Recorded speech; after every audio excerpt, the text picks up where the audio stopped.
agora a gente fala sobre os principais destaques do mercado financeiro com Luiz Arthur Nogueira. Luiz, seja bem-vindo. Conta aí os destaques pra gente.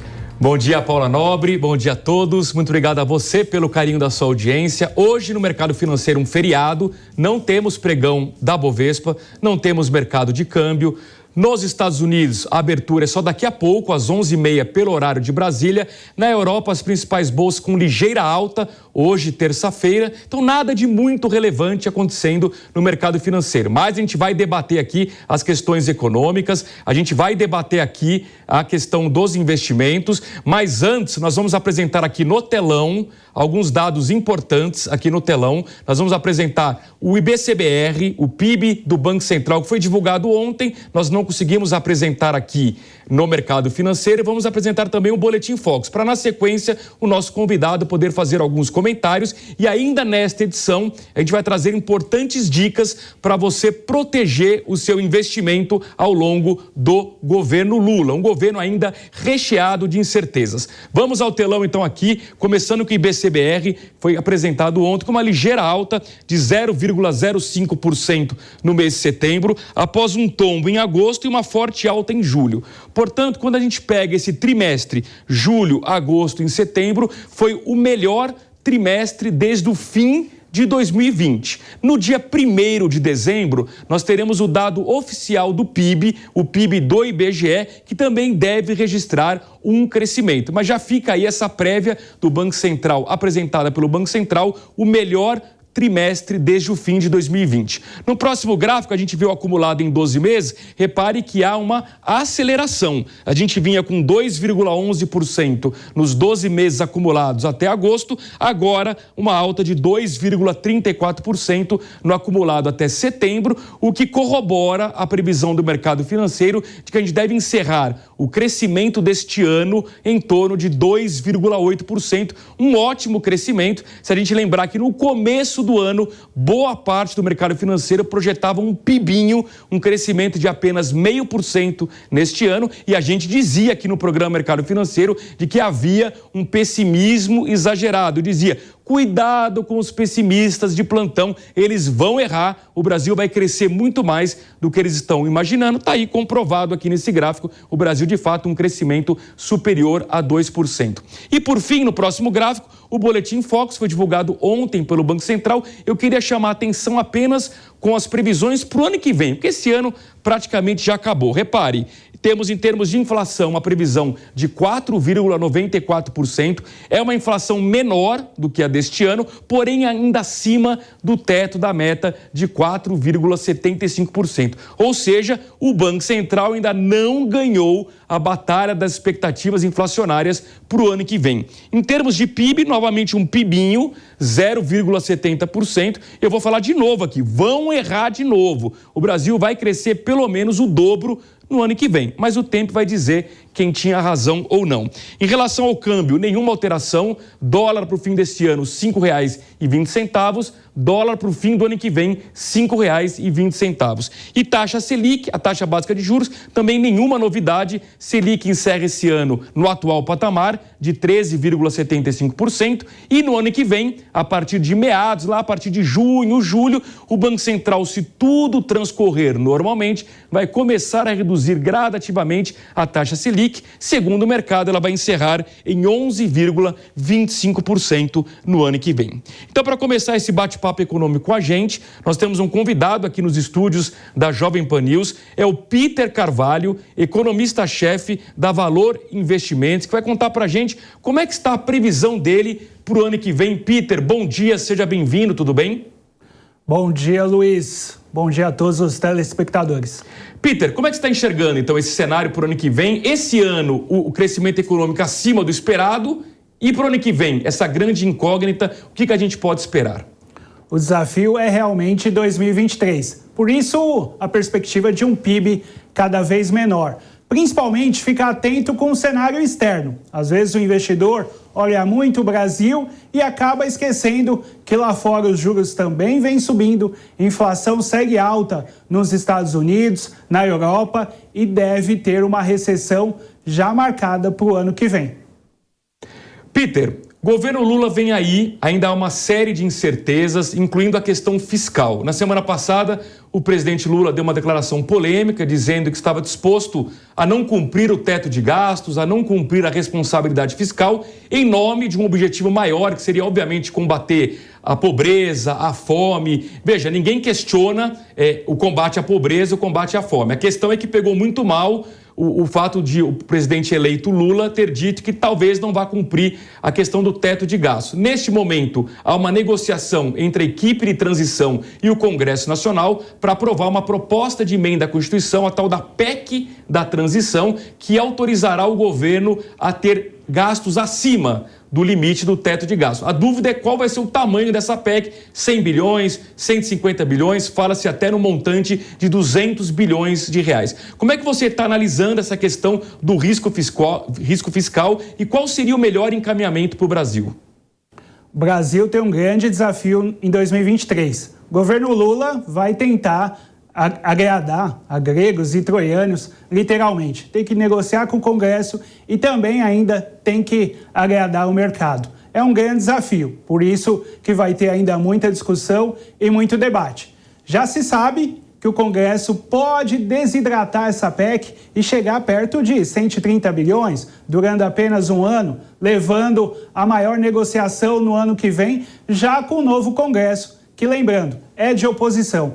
Por isso, o governo Lula tem esse desafio de trazer os projetos da campanha para a sociedade em 2023. Não vai ser fácil, é muita negociação, deve desidratar e o mercado deve agir, principalmente se não gostar. Então, tomar muito cuidado com essa oscilação no mercado financeiro. A gente esperava essa oscilação durante a campanha eleitoral. Ela acabou vindo depois e pode durar mais um tempinho até definir o novo projeto, a nova equipe. O mercado vai oscilar porque ele fica no escuro. E a pior coisa é quando ele não enxerga as novas variáveis. Pois é, o Peter destacou bem, né? Esperava-se aí um solavanco logo depois da vitória de Lula, não houve. Na verdade, teve aí uns 10 dias de lua de mel do mercado financeiro com o presidente eleito e aparentemente a lua de mel acabou na semana passada. Mas, Peter, essa lua de mel pode voltar de repente se um bom nome for escolhido para o Ministério da Fazenda. Como é que você está acompanhando esse assunto? Qual é a sua expectativa? Um bom nome vai ajudar o mercado a definir os próximos anos e como vai ser principalmente a conduta fiscal. Por isso que o mercado cobra tanto. Mas já tem uma equipe trabalhando nessa transição, tem uma equipe econômica, fatalmente o nome deve sair de alguém que já está por lá. Isso o mercado deve ter ouvido algumas coisas recentemente, por isso que a Bolsa até mesmo subiu ontem, por exemplo. Peter, vamos ajudar a nossa audiência a proteger o dinheiro nesse momento de incerteza, seja aí nesse próximo mês e meio até acabar o ano, e no governo Lula, que até agora a gente tem poucos detalhes sobre como será a condução da política econômica. Como é que a sua equipe lá na Valor Investimentos, a equipe de assessores financeiros, estão orientando os clientes? É o momento de aproveitar a renda fixa, que os juros estão altos, tem oportunidade na Bolsa de Valores, que oscilou muito. O que você poderia dizer para a gente orientar a nossa audiência? Perfeito, Luiz. O primeiro passo para os investidores é conversar com o seu assessor, definir o perfil de investimento, porque aí o assessor vai trabalhar com aqueles produtos que podem ser específicos para esse perfil. O Brasil ainda é um mundo de oportunidades. O primeiro passo é sair da velha e antiga poupança, onde os juros estão muito baixos. Hoje o mercado de renda fixa, nesse momento de juros altos, é uma boa alternativa com liquidez também, se precisar, e muita segurança. Renda variável, a Bolsa ainda no Brasil continua muito barata, tanto que vem atraindo investidores estrangeiros, principalmente atrás de grandes empresas, que ficaram muito descontadas. Então, para quem tem perfil de risco e quer ter renda variável, ganhar dividendos, tem um mercado muito bom para navegar nos próximos anos. Multimercados também tem feito ali um bom trabalho, principalmente procurando boas alternativas, seja ganhar em juros, moedas ou até mesmo no exterior. Principal também é ter um portfólio diversificado. Tem investimento para todo mundo, diversificar o portfólio é importante, não colocar todos os ovos na mesma cesta, principalmente para tentar ganhos de todos os lados. E ganhos também no exterior, que tem boas oportunidades e hoje tem fácil acesso aqui no Brasil, Luiz. Verdade. Peter, por falar em exterior, como é que está o seu cenário internacional? Porque Estados Unidos estão subindo juros, Europa estão subindo juros, e isso desacelera as principais economias, tem risco de recessão. Como é que você está enxergando para a gente concluir a nossa entrevista? O Fed, principalmente nos Estados Unidos, vem trabalhando com um tom mais duro. Deve subir os juros pelo menos a 5% ou até mesmo mais, principalmente para conter essa inflação que beira a 8% nos Estados Unidos, por exemplo. Na Europa, a inflação é maior e esse aperto monetário deve continuar por mais tempo. Por isso que eu falei, os próximos anos vão ser de muito desafio e principalmente baixo crescimento. Ficar atento também com China, que traz algumas oportunidades, principalmente para o Brasil, que é um grande exportador. E se eles conseguirem retomar as atividades econômicas, o Brasil pode se beneficiar muito mais uma vez. Muito bem, nós recebemos aqui neste feriado da Proclamação da República, ao vivo nos estúdios da Jovem Pan News, Peter Carvalho, economista-chefe da Valor Investimentos. Peter, muito obrigado, um grande abraço, até uma próxima oportunidade.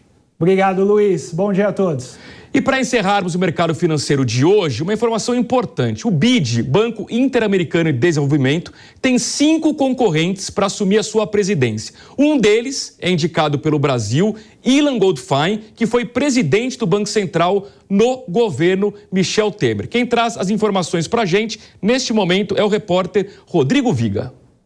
Fontes da Jovem Pan junto ao BID, o Banco Interamericano de Desenvolvimento, revelaram nas últimas horas que é uma espécie de divergência, bola dividida dentro do governo eleito do Brasil.